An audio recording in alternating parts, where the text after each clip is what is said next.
escapes for a day or so involved husbands trying to get to their wives that lived on a different plantation or something. Basically, slave marriages were a pretty informal kind of thing, depending on the person who owned the slave and how he wanted to handle it. I think later in the period, in the 1840s and 50s, probably, when white Southerners were more open to Christianizing their slaves, that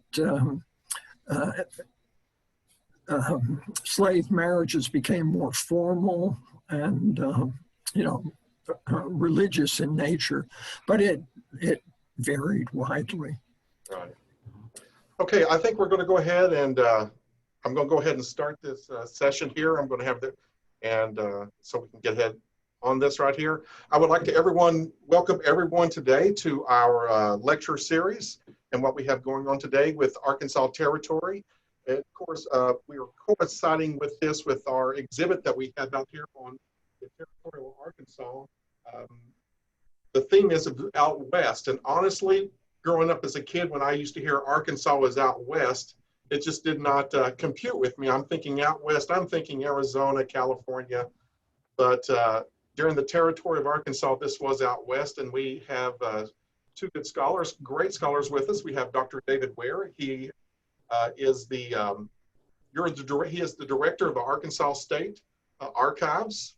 You were named that last year, December-ish. Actually, I took up my duties on January 21st of this year. Okay. After 19 years in a 1-year temporary job at the state capitol. At the state capitol. And so, if you have ever gone to the state capitol in the past, for 19 years, he was the state historian, running around. He would give tours about overlook restoration, different things like that. That's with the Secretary of State of Arkansas too, isn't Yes. it? I thought so. Mm-hmm. Dr. So Ware I survived. I worked for 4 separate secretaries of state. Wow. Very good. I don't have any less hair now than I did when I started. So Dr. Ware has a BA in French, a master's in history, and a PhD in history. Your PhD is from Arizona State University, I believe. Yes. And then we have Dr. Charles Bolton. He is the Emeritus Professor of History at University of Arkansas down in Little Rock. He has a bachelor's degree from St. Lawrence University, a master's degree, and a PhD, of all places, Wisconsin-Madison. So my son is working on a PhD right there at the moment. Oh, it's actually a nice little city. It is a nice little city. Mm-hmm. It is. I really enjoy Dr. Bolton's work. He has a pretty well-rounded research. And when Dr. Ware mentioned that he can snag hold of Dr. Bolton, I was like, wow. And so we have a couple of his books. The Fugitivism book it's checked out, so I cannot show it to you. I have his new book. There it is, Territorial Arkansas. And there's another one right here. It's this one, Arkansas. It's 1800 to 1860. So it's a very good book. Also, you're on the editor board of Arkansas Historical Quarterly, I believe, still yet. Yes. The name was in there this morning. And so he has been pretty much high in demand for some research. He comes back, he does a kind of a holistic view of history. So it's just not history and numbers and everything, but he goes back some taxes, and he's familiar with the Lewis and Clark, Cherokee removal of Arkansas. So we got some pretty well-rounded gentlemen here to bounce things off of. And so I'm going to go ahead and turn the board over to Dr. Ware, and thank you very much for both of you showing up. Thank you, Vince. Thank you, Vincent. Welcome. What I thought of when this was initially pitched was this would give me an opportunity to talk with my friend and also my neighbor, Charlie Bolton, about a topic that has interested me, but it's not my specialty. On the other hand, he literally wrote the books on Territorial Arkansas. So, why try to pretend you're an expert when you know the expert? And so what I thought was that we would just basically have a discussion on topics raised, especially in the exhibit, also in Charlie's books.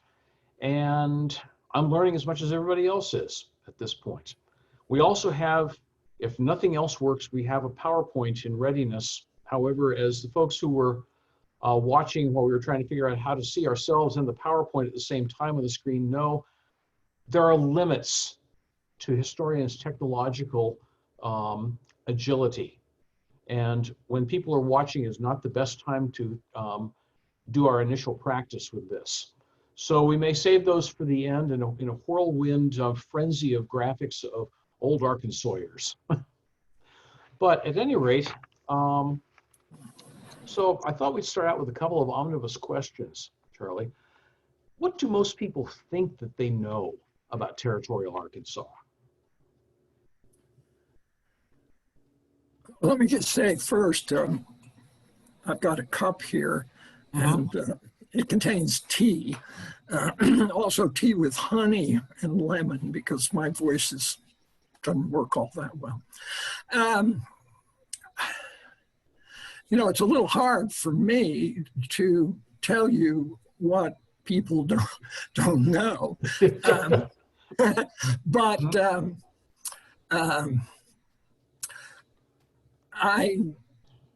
well, you know, I really don't know. Yeah. I really don't know.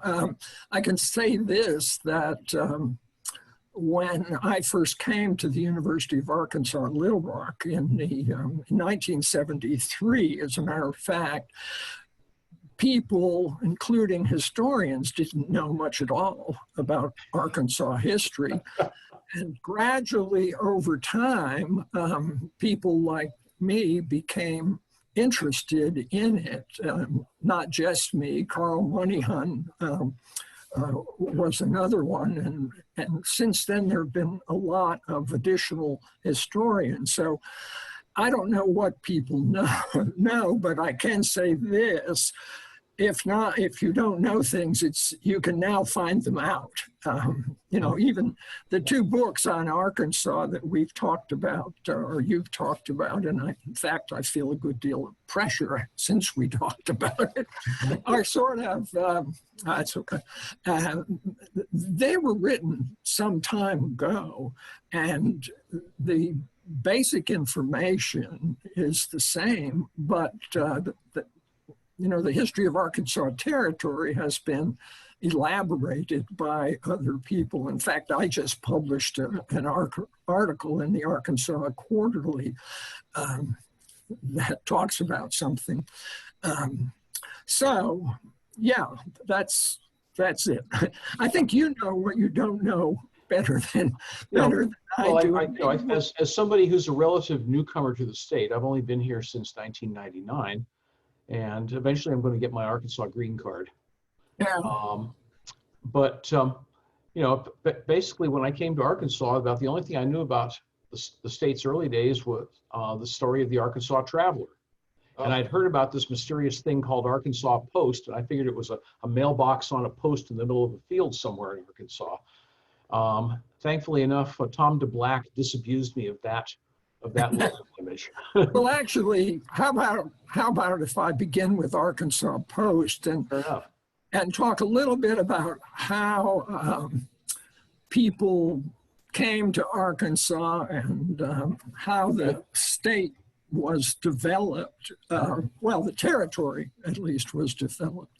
Arkansas Post, and I think people probably do know this, was first founded really by the French in about 1786, I think, and grew only slowly really over time.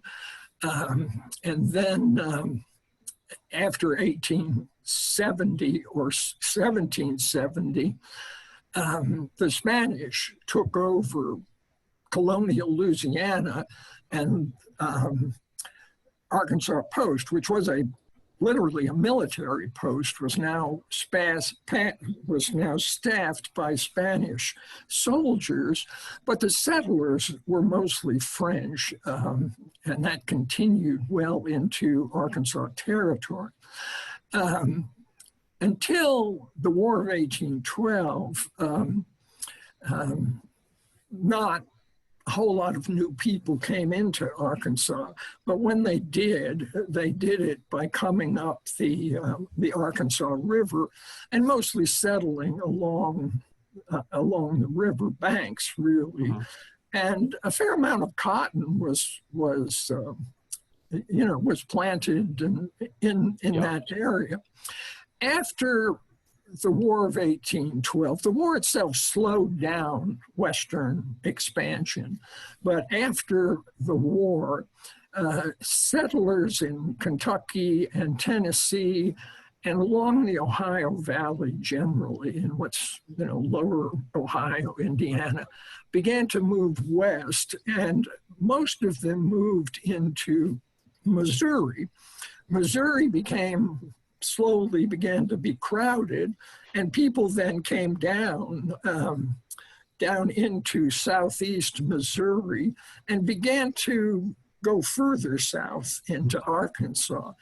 And maybe you've heard about the Southwest Trail, which was basically an Indian trail that started up near New Madrid in Missouri, and then came southwest across Arkansas in the general direction of Texarkana. Right. It came through Batesville, crossed the Arkansas River at Cadron, which is a few miles up the river from Little Rock. Right. And that area of southwest Arkansas became, I'm not sure I would say it was heavily settled, but what happened as people, some of them stayed north of the Arkansas River, others in the south, along the Red River, which had great fertile soil. And the center of population gravity sort of moved toward central Arkansas. Arkansas Post became kind of, somewhere down the river, and it made sense after Arkansas was created as a separate territory. It made sense a few years later when the Territorial Assembly moved the capital from Arkansas Post up to Little Rock, and of course from that point on, Little Rock became the political center of Little Rock, and for some time, Little Rock was, pretty much the only significant urban center. There were clusters of people up in what is now Batesville, which really up until the early 1820s, I think was mostly referred to as Pope Bio. In 1819, I guess it was 1817, Fort Smith was built as an actual fort for the United States to have a military presence in western Arkansas, which were among the Indian nations that were there. Yeah. I've looked at maps, and it's surprising. You get the impression that, well, there was Arkansas Post and there was nothing else, and that early census, the census of 1810, I think, basically reflected the Euro-Americans who lived basically within hailing distance of Arkansas Post. 1820, it's up the river, but there are these centers of population. Even Fulton down in the southwest corner, I think that was first settled in 1813. Davidsonville up north, which actually had a post office before Arkansas Post, as its partisans are willing to remind us even today. Okay. Yeah. So there were these pockets that slowly started filling in, but Little Rock was still the sort of the gravity center of of population.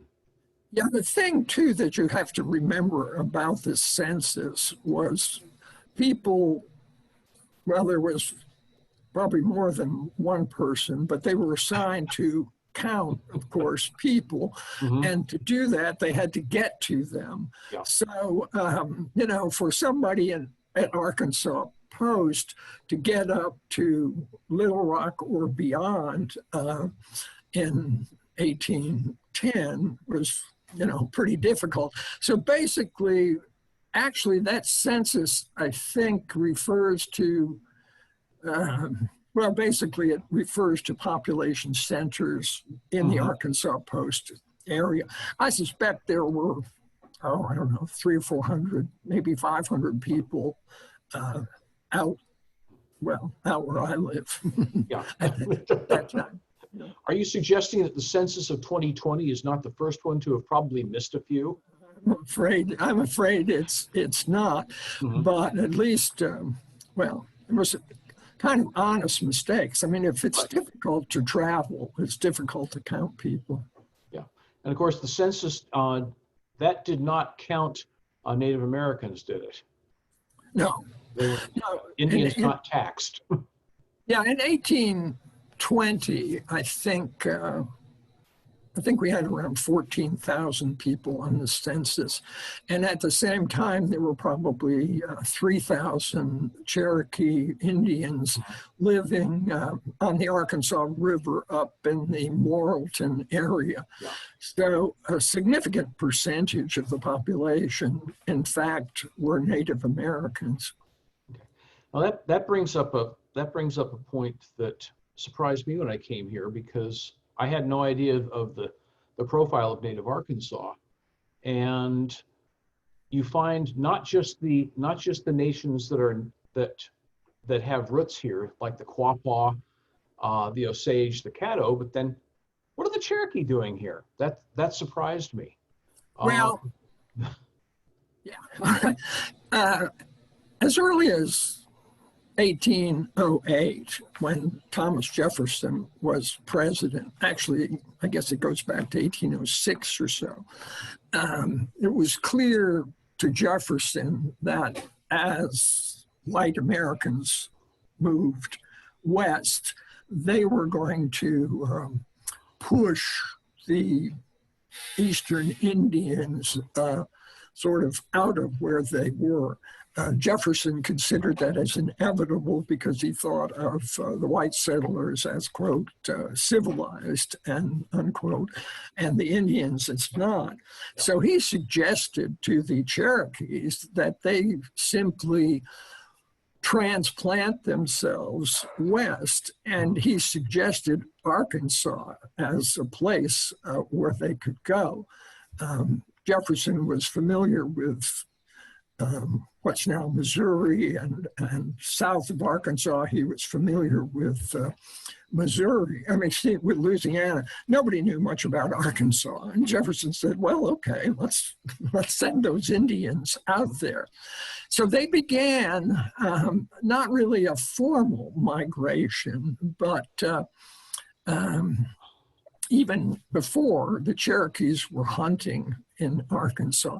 And then more and more of Eastern Cherokees did move to Arkansas and settled north of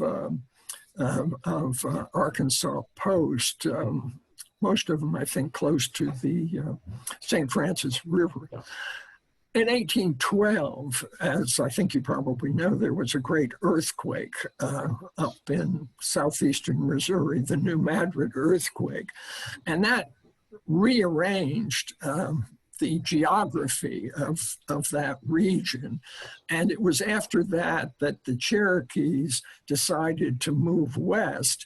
And when they did, they went back to Jefferson's promise that they could have land on the Arkansas River, and that's where they moved to the Morrilton area and developed a quite prosperous, and in fact, even in Jefferson's term, a very civilized population.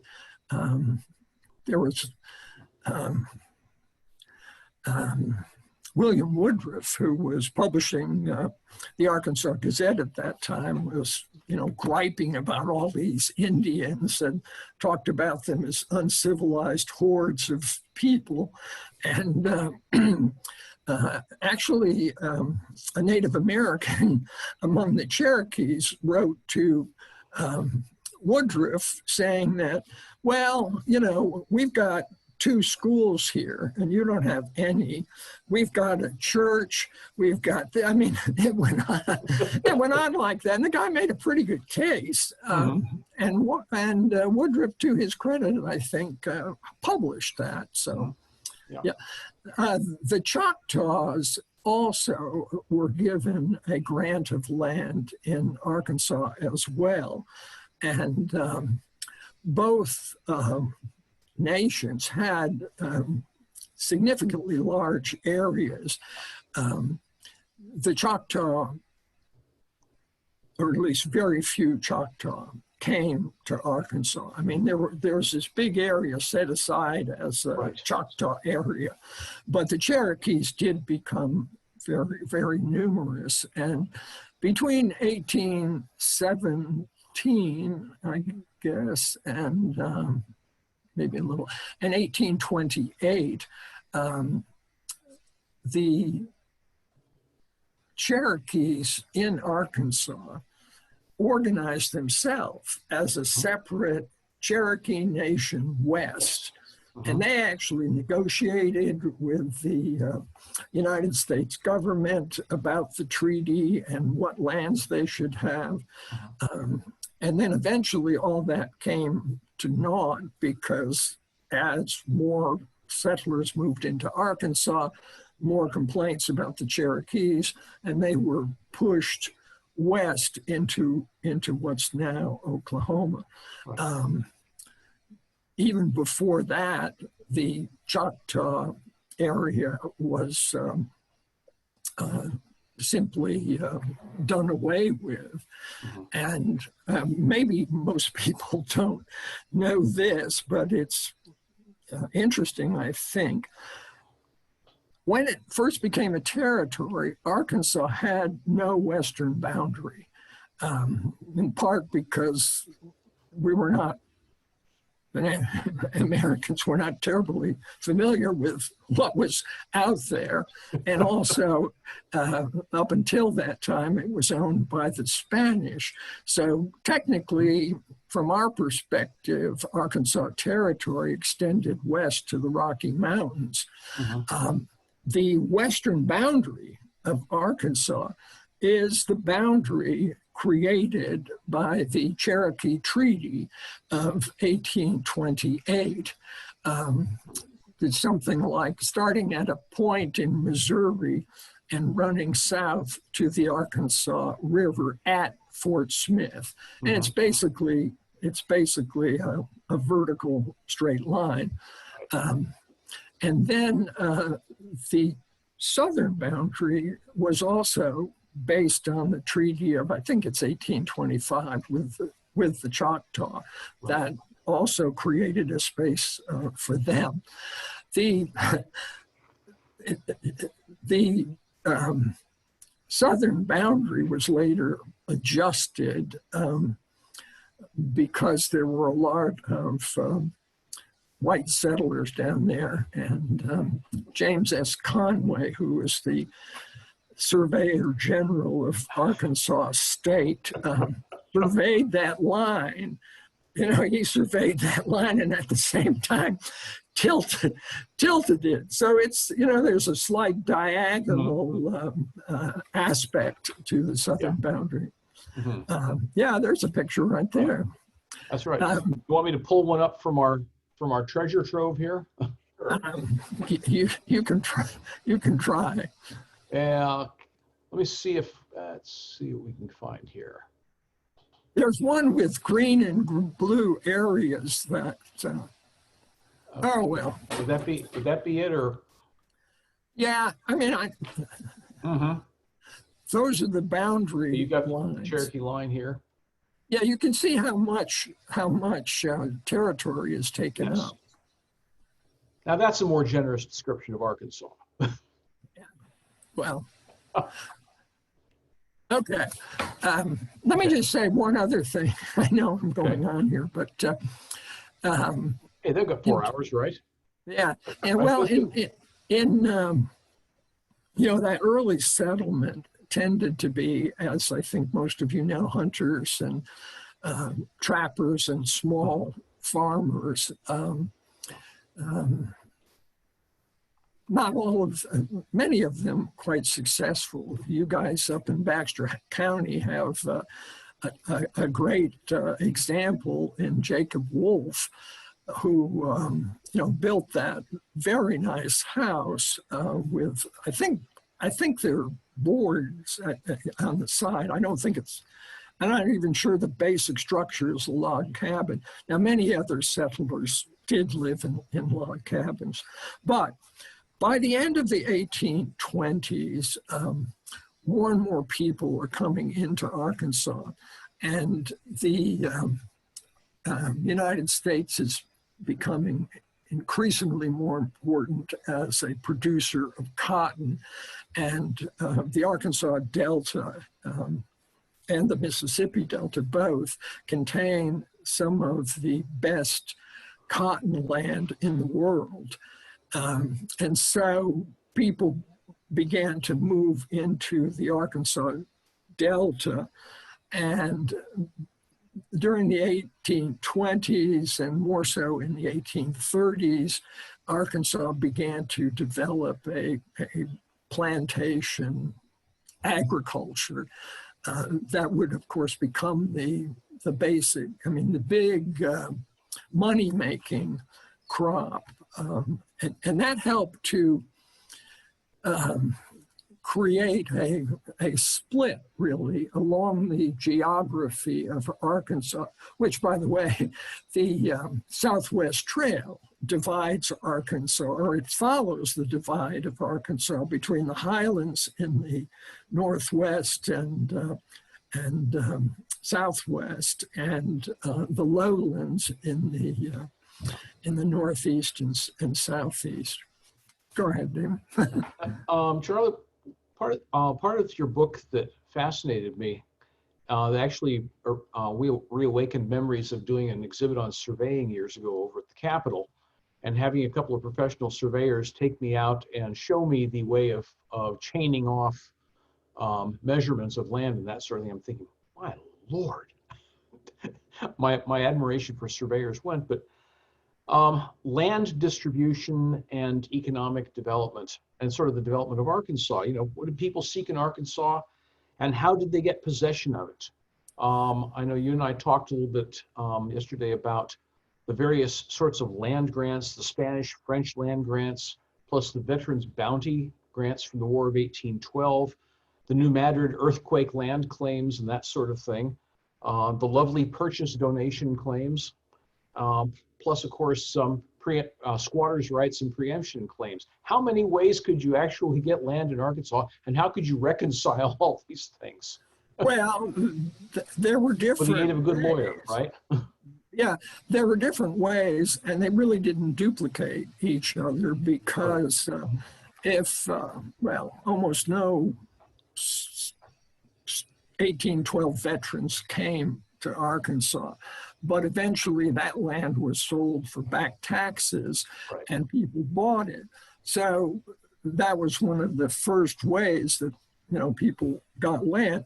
And as these other possibilities came up, it wasn't as if you could go back into that area and take land away from somebody else. Right. It was just, different parts of the state were, available. One thing we didn't talk about was the Arkansas as the point at which the fifth meridian, the fifth longitudinal meridian, there's a point, probably some of you know this, but there's a point that was surveyed from the mouth of the Arkansas River northeast to the mouth of, I'm going to get myself confused here too. I think it's the St. Francis River. Mhm. And that point, which is, there's a commemoration obelisk located there. That point is the beginning of land surveys for most of the American West. Basically, the land between here and California is all divided up, starting with that point, and the line. The line of the survey going west is called a baseline, and then you survey sections north and south of that.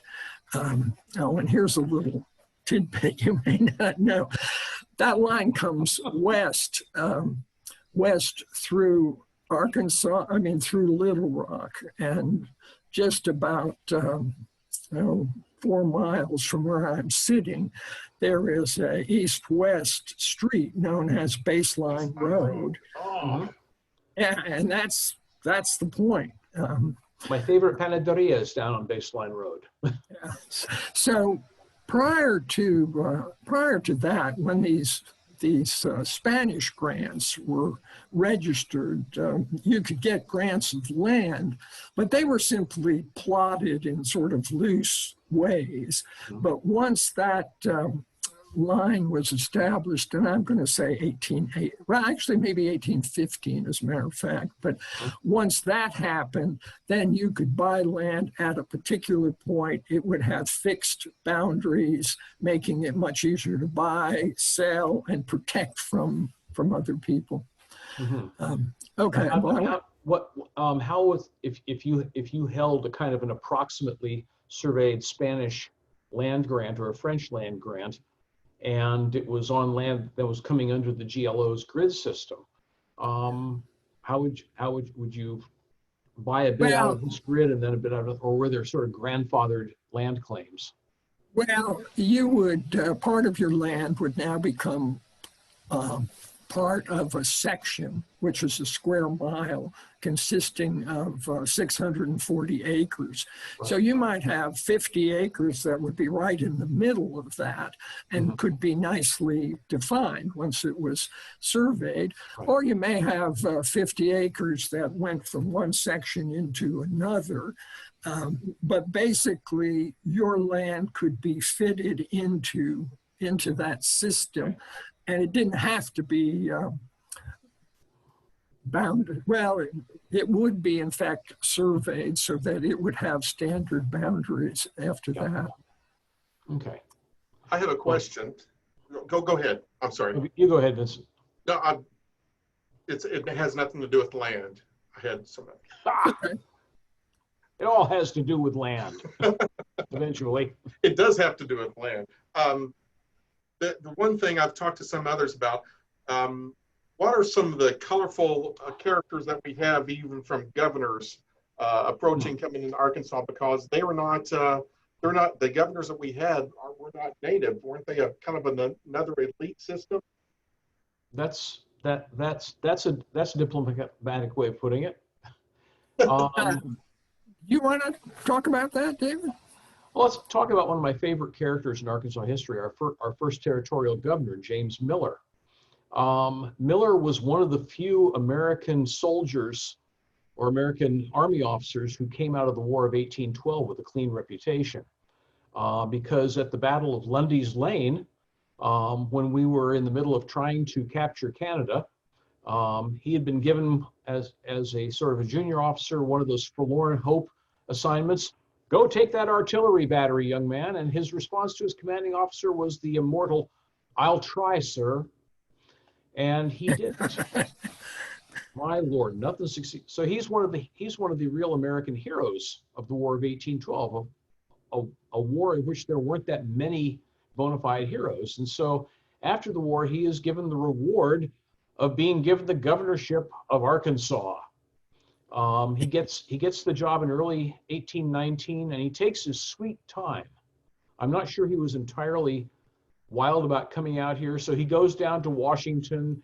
He arranges for arms for the territorial militia and so forth. And finally, he gets on a succession of boats, comes down the Ohio River, comes down the Mississippi River. When they pull up for the night by a settlement, there's, of course, a reception given, which the frontier's main storable grain product, alcohol, was passed freely. Usually there'd be at least one or two toasts each evening. Can you raise a glass to the hero of Lundy's Lane? To which the only response was, I'll try, sir. Up glasses. My thought is that James Miller, by the time his keelboat finally tied up at Arkansas Post, had one of the most fundamentally long-lasting hangovers in human history, because he'd been subjected to parties all the way down the river. Finally ties up there. I can't remember if it's Christmas Eve or New Year's Eve, 1819. I can imagine him sleeping on board the boat.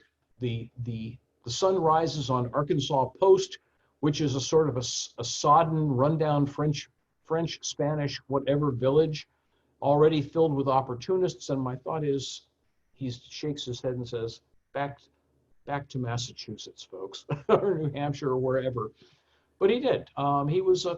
He tried.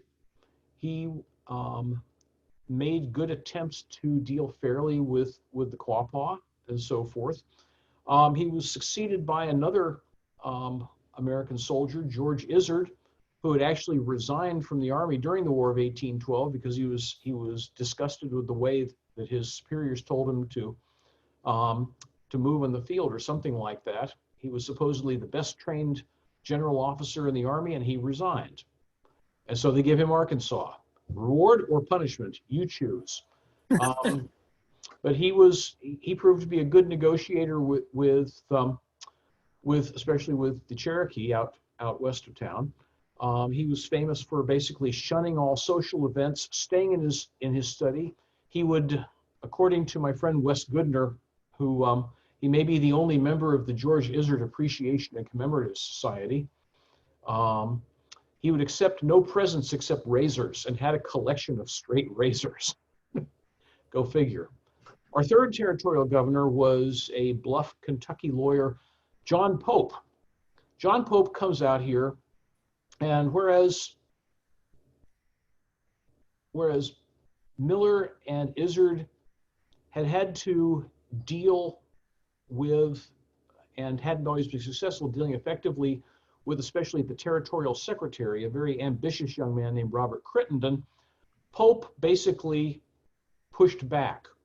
Pope is the man we can thank for undertaking the project of building what was supposed to be the territorial courthouse on the banks of the Arkansas River, which we know today is the old State House Museum. Pope was actually a very able administrator. Unfortunately, he got crosswise with Andrew Jackson for reasons that would take about a half a chapter to explain. And he was replaced by our last territorial governor, a man named William Fulton, who is best remembered for opposing the move for statehood in 1835. He didn't think Arkansas was ready for it yet, didn't think they, in fact, could go forward without encouragement from Congress, but Ambrose Sevier, our delegate to Congress, and the territorial legislature thought otherwise, and in the end, we get statehood in 1836. They didn't have a great base of power because they're none of them from here. Pope ran afoul of factional politics, apparently not just with Crittenden, but with others. But while the territorial governors are flailing about, you have a family of, well, actually an extended family of folks, the Sevier, Conway, oh Lord, who am I missing, Charlie? Sevier, Ashley, Conway, Johnson, yeah. An interconnected by marriage and by blood and by interest cabal, if you will. A Quango, maybe? I like the Arkansas Quango, the family at any rate, who ended up dominating Arkansas politics in the early statehood period.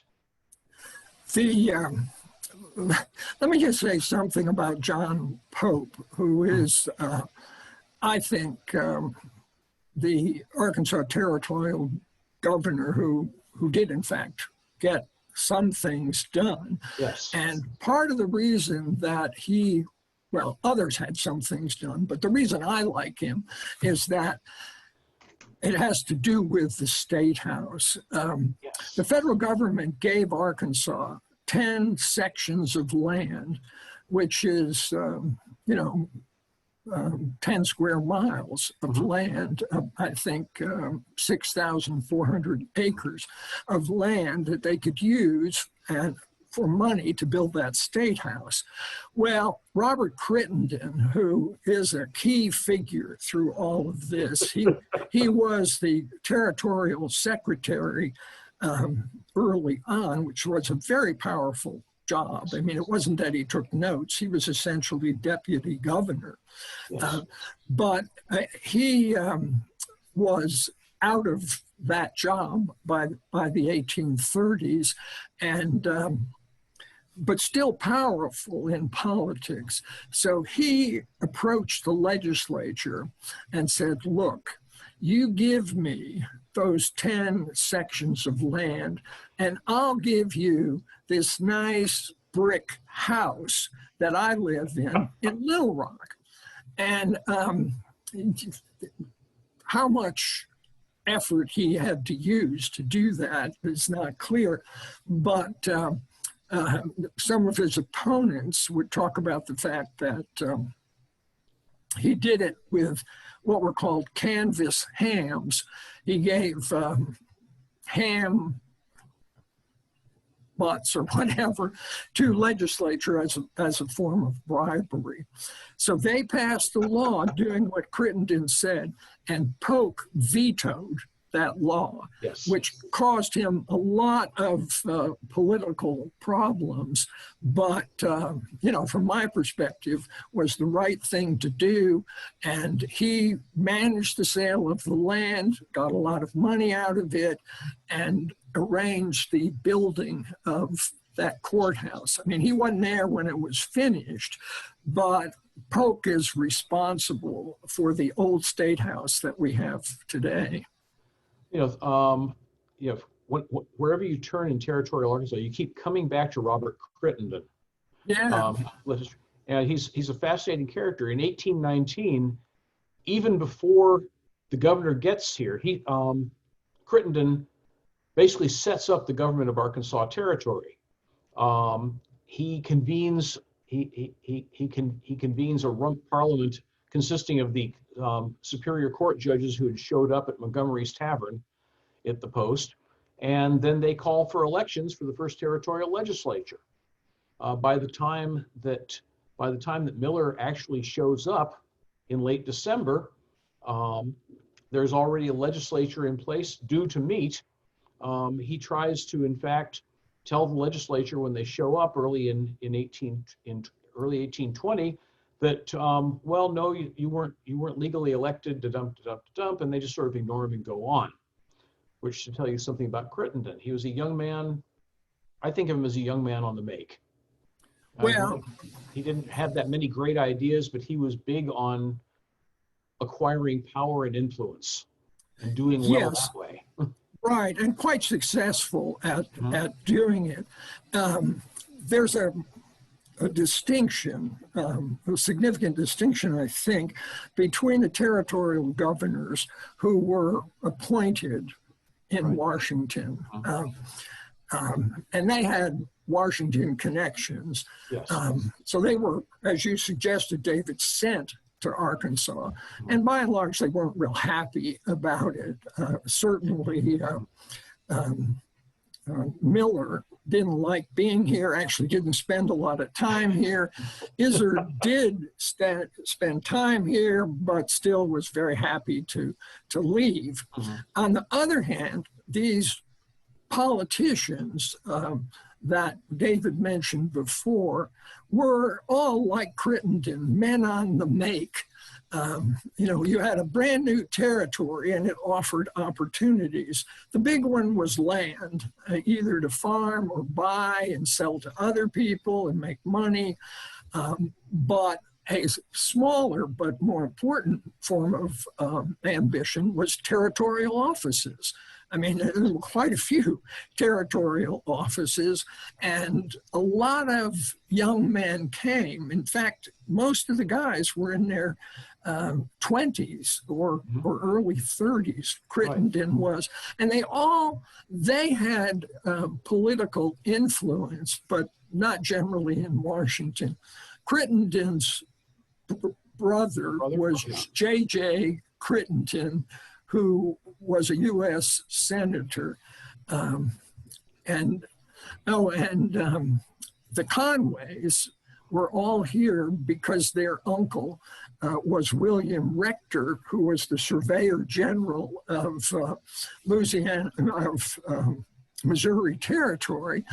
And all these Conways came from Tennessee. Mostly they first went to Louisiana, and their uncle got them all jobs as surveyors or various other positions that he had access to, and gradually they settled in and pretty much took over the state. Sevier was a cousin of theirs, and he was, and I think was appointed by, well, I guess not, but anyway, he was also related to John Sevier, who was a major figure, a big Indian fighter in the early settlement of Tennessee. So. I would like to say we're gonna run out of time in about 12 or 13 minutes. I would like to say a couple things. If you're ever wanting to visit something that has, you know, with what they're talking about today, you can go visit the old State House down in Little Rock, right off the Arkansas River. And also, one of my favorite places in Little Rock is the Mount Holly Cemetery. Yes. And many of these gentlemen are buried there, and you can see their monument. If you think they had an ego in life, you can see some of the ego in their monuments in death also. I have some you can post questions here also on your little chat. And so I do have a question here. This is from Cody Berry, and this is for Dr. Bolton. It says, thank you for your work. I used your books in my thesis at UALR. Is there anything about Saline County in your new book? No, at least not. Well, actually, there is an escaped slave, an interesting guy who was actually a slave of a Choctaw chief west of Fort Smith. He escaped and went east, probably to get back to people on the other side of the Mississippi River. He was captured near Little Rock, escaped from there, and then headed into, I think he was last seen in Saline County, and may well have gotten back where he wanted to eventually. Mm-hmm. Pretty minor thing. But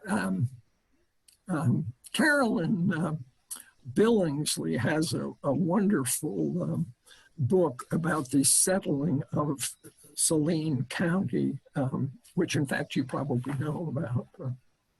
Yeah. Mm-hmm. Okay. Vincent, one other, if people are looking for traces of things territorial in Little Rock, of course, when they come down to visit the State House, they need to at least count coup on Historic Arkansas Museum, because the core of the museum's collection really is half of the old Block 32 of an early addition to Little Rock, which contains some of the oldest buildings in the state, including the old Hinderleiter Tavern, quaintly referred to as the Grog Shop, which may or may not have been the seat of a few meetings of the Territorial Assembly, but certainly operated as a tavern and probably a rooming house during the late territorial period. Also, one of the buildings on the site is the last home of former Governor Elias Conway, kind of the last office holder in that family. Okay. We have another question in. It says Governor Miller appears in Hawthorne's long introductory chapter to the Scarlet Letter. Mm-hmm. Is that portrayal true to his real life persona? Charlie, you want to take that one? I will just say that I read that back in the day, and back in a very latter day. I think it's a somewhat romanticized version, but it does in fact relate to what David was talking about, that Miller was a hero of that war. Yeah. And also what other things I've read of him, his personal modesty. He was not a braggart. Yeah, and he also, I mean, I'm sure that he did drink, maybe a lot even, but he was a very respectable character who, while he wasn't really happy here, attempted to administer the state in a fair and efficient manner. He negotiated well with the Indians. He just would prefer to be in New Hampshire, where his family was. So he showed great restraint by not hanging Crittenden as high as he did. If we have a minute, yes, and if you like to stay home, like I do, you can see some great Arkansas historical documents online. One of the places is the Arkansas Land Commission. They have all the original copies of these land grants that we were talking about, and they have pictures of the actual land surveys, which actually are pretty beautiful. I mean, they're diagrams drawn by these surveyors, and some of them have little colored trees. They're really quite nice. And there are also some territorial judicial records of this Superior Court online. I guess we're out of time. I'm sorry. No, that's fine. We still have about 7 or 8 more minutes. Oh, really? Oh, yeah. I just don't want you to get cut off. Mm-hmm. Oh, you know what? I could say something about Territorial Women. If we're talking, oh yeah, look at those. All right. If we're talking about how most of Territorial Women lived, that painting, The Arkansas Traveler, is really, it's kind of a caricature, but it presents a real story. They lived mostly in log cabins where the square footage was one room, maybe 12 by 18 or something. And the women had very large families. In that picture, you see, I think, 4 kids, well under the age of 10, more like 2 to 6 or so. Mm-hmm. And then there's a teenaged girl inside, and there's a teenage boy outside. So there's a woman living alone on the frontier and also taking care of 6 and in many cases 7 children. So, and she'd be working in the fields as well. So it was a pretty tough life, but these women also took a lot of responsibility. If you look at wills, for example, many men who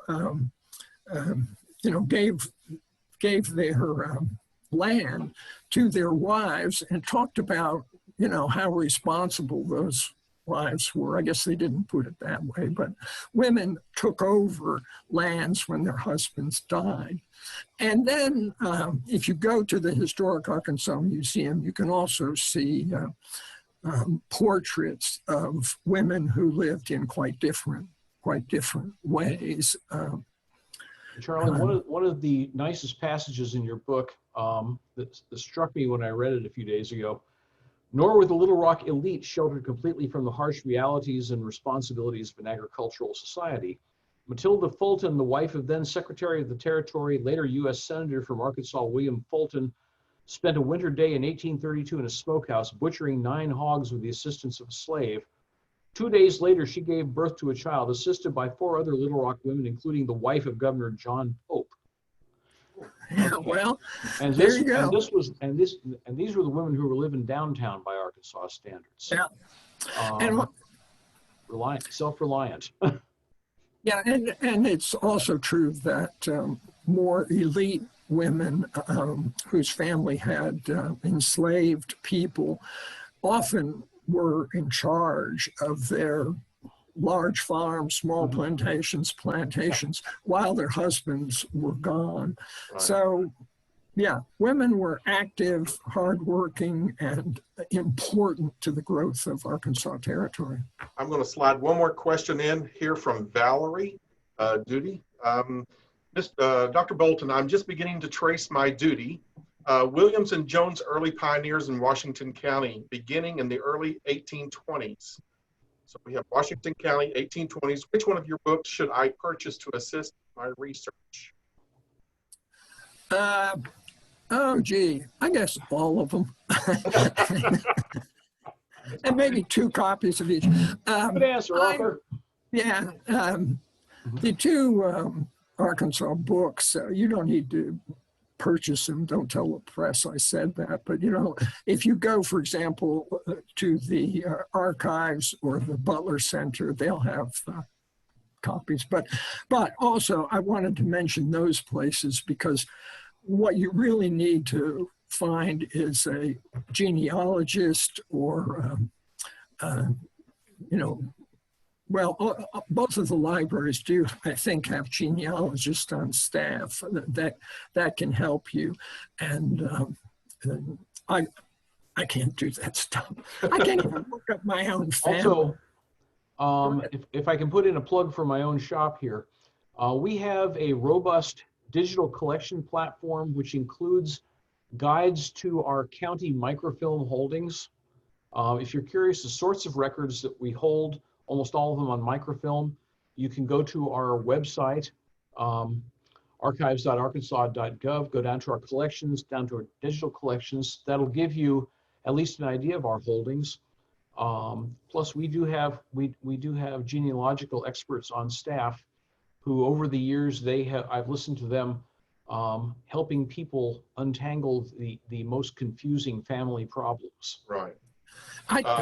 Arkansas Genealogical Society is a very good society too. Oh, yes. Yeah.